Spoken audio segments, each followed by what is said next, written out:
আমার অনেক শখের একটা ব্যাংক আমি বাসার মধ্যে রেখেছিলাম।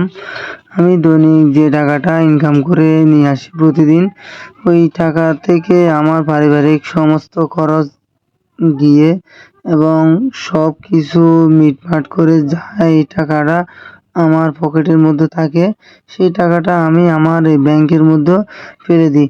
প্রতিদিন যাই পারি ১০০, ২০০, ৫০০, ১০০০ মানে যত টাকায় আমার বাঁচে সবগুলো টাকা এনে আমি এখানে ব্যাংকের মধ্যে দিয়ে দিই। এবং যখন আমার টাকার প্রয়োজন হয় তখন আমি এই ব্যাংক থেকে টাকা নিয়ে খরচ করি। এবং আমার পরিবারের আমি আমার বোন, আমার ওয়াইফকে বলে দিয়েছি যে তোমাদের যদি টাকা লাগে, টাকার প্রয়োজন হয় তখন তোমরা এই ব্যাংক থেকে টাকা নিয়ে খরচ করতে পারো। তখন আমাকে আর কিছু বলতে হবে না, আমার কাছ থেকে আর টাকা চাইতে হবে না। তো আমার যেহেতু টাকার প্রয়োজন আছে, আমার সাপ্তাহিক কিস্তি আছে, তারপর আমার পারিবারিক কিছু বাড়তি খরচের জন্য আমার ৭,০০০ টাকা নিতে হবে। তো আমি কি করব, ওই ব্যাংক থেকে সবগুলো টাকা বের করে নিচ্ছি। তো বন্ধুরা দেখতে পাচ্ছেন আমি এক এক করে সবগুলো টাকা বের করে নিতেছি। আমি আগে সবগুলো টাকা একসাথে বের করে ওইখান থেকে আমি ৭,০০০ টাকা রাখবো, আর বাকি সব টাকা আমি আবার এখানে রেখে দিব। এবং প্রতিদিন আমার টাকা খরচ গিয়ে যা বাঁচে সবগুলো টাকাই আমি এখানে জমা রাখবো। তো আপনারাও চাইলে আপনাদের পারিবারিক কিছু উৎস খরচের জন্য এরকম একটা ব্যাংক কিন্তু আপনাদের বাসার এক কোণে রেখে দিতে পারেন। আপনাদের কোনো গোপনীয় কোনো জায়গায়, যেখানে আপনি ছাড়া অন্য কেউ জানবে না, অথবা সেখান থেকে কেউ টাকাটা নিয়ে যেতে পারবে না। যখন আপনাদের টাকার প্রয়োজন হবে তখন কারো কাছে হাত পাততে হবে না। আপনারা কিন্তু এখান থেকে নিয়ে কিন্তু চাইলে খরচ করতে পারবেন, যেমনটা আমি করে থাকি। আমার যেহেতু টাকার প্রয়োজন, সেজন্য আমি ব্যাংকের কাছ থেকে টাকাগুলো নিতেছি। কারণ আমি অন্য কারো কাছ থেকে টাকা আবার ধার নিতে হবে। সেজন্য আমি চাইতেছি যে আমার যে ব্যাংকে আমি যে জমানো টাকাগুলো রাখছি, ওইখান থেকে নিয়ে আমি খরচ করে আবার যখন পরবর্তীতে ইনকাম করব, তখন আমি সবগুলো টাকা ওইখানে জমা করে রাখবো। এবং যেদিনে আমার আবার টাকার প্রয়োজন হবে, ওইখান থেকে নিয়ে আমি খরচ করতে পারবো। তো বন্ধুরা, আমার পেজটি অবশ্যই ফলো দিয়ে রাখবেন। নতুন হলে আমার কাছ থেকে উপহার নিয়ে যাবেন। আর আমার ভিডিও যারা নিয়মিত টাইমলাইনে শেয়ার করে থাকেন, তারা প্রত্যেকেই আমার কাছ থেকে উপহার নিয়ে যাবেন। আর আমার ভিডিওটি যদি ভালো লেগে থাকে, বেশি বেশি করে শেয়ার করে দিবেন টাইমলাইনে, যাতে নতুন নতুন বন্ধুরা আমার এই নতুন নতুন ভিডিওগুলো দেখতে পায়। আমি মাঝে মধ্যে অনেক শিক্ষণীয় ভিডিও আপলোড দিয়ে থাকি। তো আমার নতুন নতুন সব ভিডিও আপনারা সবার আগে নোটিফিকেশন পেতে কিন্তু আমার আমার পেজটি সবাই ফলো দিয়ে রাখেন। অবশ্যই কিন্তু আমার পোস্ট যদি টাইমলাইনে শেয়ার করে থাকেন, আর যদি নতুন হয়ে থাকেন, আমার পেজটিকে যদি ফলো করে থাকেন, আমার কাছ থেকে কিন্তু ফুলের ভালোবাসা নিয়ে যাবেন। আমি কোন দিন কখন কার পরিবারে গিয়ে কি পরিমাণ ফুলের ভালোবাসা দিয়ে আসবো সেটা আমি নিজেও জানি না। আমি কিন্তু সবাইকে কম বেশি ডলার গিফট করে থাকি। আমার কাছ থেকে কিন্তু প্রত্যেকে কিন্তু উইকলি চ্যালেঞ্জ কমপ্লিট করতে পারে, এবং আমার কাছ থেকে কিন্তু টাকা নিয়ে কিন্তু তারা তাদের বেজটা পূরণ করতে পারে। তো বন্ধুরা, যারা এখনো কন্টেন্ট মনিটাইজেশন পায় নাই, সবার জন্য অনেক অনেক শুভকামনা রইল। সবাই কন্টেন্ট মনিটাইজেশন যাতে পান। এখন আমি দেখতেছেন এখানে সবগুলো টাকা একসাথে কিন্তু বের করে নিয়েছি।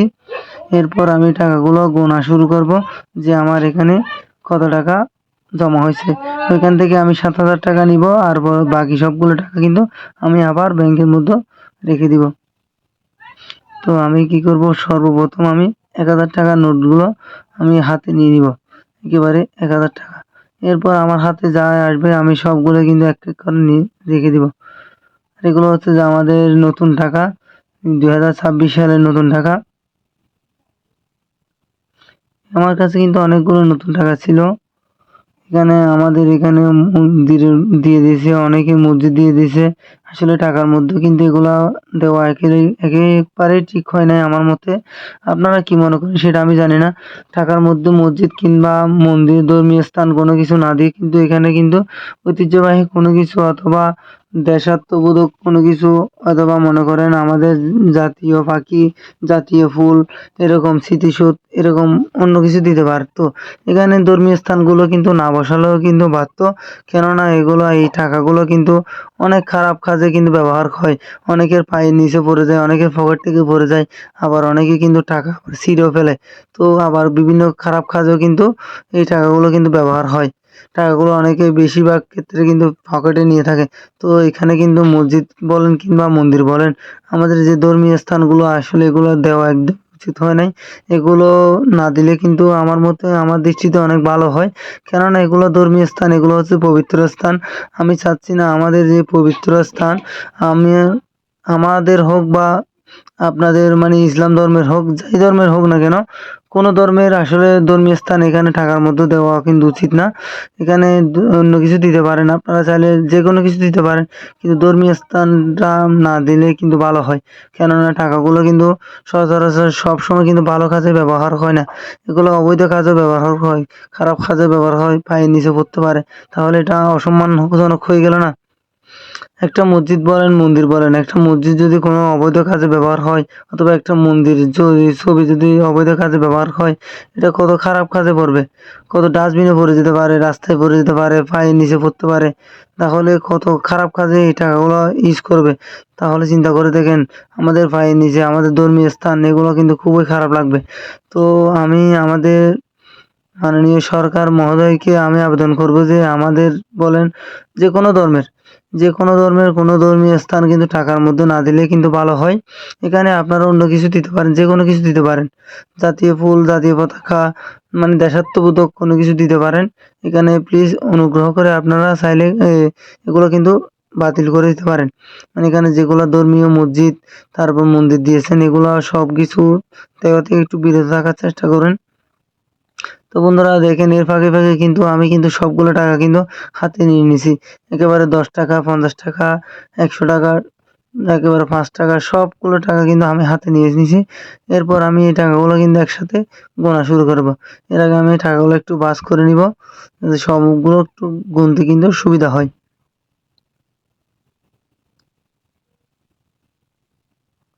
আমার ভিডিওতে যারা প্রতিদিন নিয়মিত টাইমলাইনে শেয়ার করে থাকেন, আমার ভিডিওতে লাইক কমেন্ট করেন, আমি কিন্তু দেখি,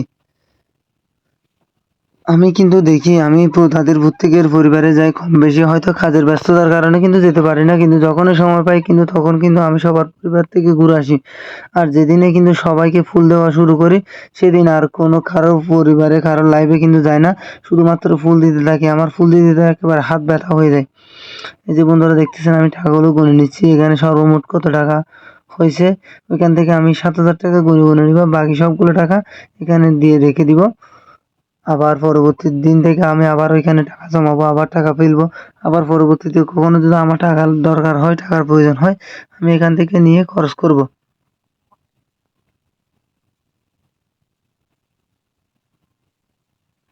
আমি কিন্তু সবগুলো টাকা এক এক করে গুনে গুনে হিসাব করে নিতেছি, এখানে কত টাকা হয়েছে, আমি এখান থেকে কত টাকা নিব, আর বাকি কত টাকা থাকে। তো বন্ধুরা এখানে কিন্তু কত টাকা আছে সেটা আমি আপনাদেরকে বলতেছি না, আমি যেহেতু আপনাদের দেখায় দেখায় গুনতেছি, আপনারা অবশ্যই আমার সাথে সাথে কিন্তু গুনে নিয়ে কিন্তু বুঝতে পারবেন যে এখানে কত টাকা আছে। এখান থেকে 7,000 টাকা নিলে আর কত টাকা থাকতে পারে। যদি এরকম কেউ গুনে থাকেন তাহলে আমাকে কমেন্টে জানাবেন, আর আমার কাছ থেকে উপহার নিয়ে যাবেন। এই যে আমার হাতে এখন বর্তমানে কত টাকা আছে, ওইখান থেকে আমি কত টাকা নিলাম আর কত টাকা আমি রাখলাম। যদি কেউ যদি হিসাব দিতে পারেন তাহলে আমার কাছ থেকে ফুলের ভালোবাসা নিয়ে যাবেন। আর আমার ভিডিওগুলো যারা 10টা করে শেয়ার করে দেয়, আমি প্রত্যেককে ফুলের ভালোবাসা দিয়ে থাকি। প্রতিদিন 10টা করে যদি শেয়ার করেন তাহলে আমার কাছ থেকে প্রতিদিন ফুলের ভালোবাসা নিতে পারেন। আমি ছোট বড় কোনো কিছু ভেদাভেদ করি না, নতুন পুরাতন কোনো কিছু ভেদাভেদ করি না, সবাইকে দিই। যারা স্টার সেন্টার আছে তাদেরকেও দিই, যারা নতুন একেবারে একেবারে নতুন ফেসবুক প্ল্যাটফর্মে কাজ করতেছেন তাদেরকেও আমি সাপোর্ট করে থাকি। সাপোর্ট করলে সাপোর্ট মিলে, ভালোবাসা দিলে ভালোবাসা বাড়ে, ভালোবাসা কখনো কমে না। আমি যদি